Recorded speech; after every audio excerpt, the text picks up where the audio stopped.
میں یہاں ایک سوال چھوڑنا چاہتا ہوں کہ اس کائنات کے اندر سب سے پہلے جس قوم میں شرک آیا وہ قوم نوح علیہ السلام ہے. انہوں نے شرک شروع کیا تو ان کے پاس دلیل کیا تھی؟ کوئی دلیل ہی نہیں. جو دل میں خیال آیا وہ بناتے گئے، بناتے بناتے خدا ہی بنا لیا. آخر یہی ہوا.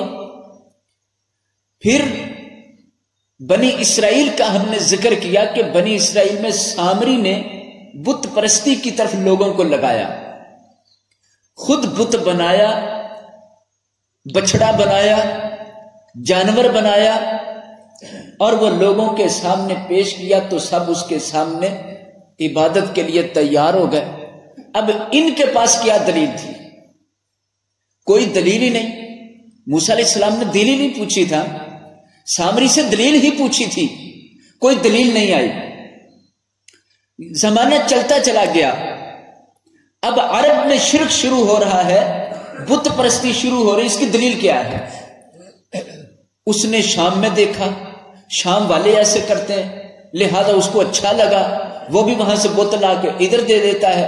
ادھر والے لوگ بت کے ارد گرد بیٹھنے لگ جاتے ہیں. بت کی آستہ آستہ پرستی شروع ہوتی، پھر ایک بت سے ترقی ہوتی اور بت بنائے جاتے ہیں، حتیٰ کہ مکہ کے اندر گھر گھر بت پہنچ جاتے ہیں. میں یہ سوال چھوڑنا چاہتا ہوں کہ اس شرک کی دلیل کیا ہے؟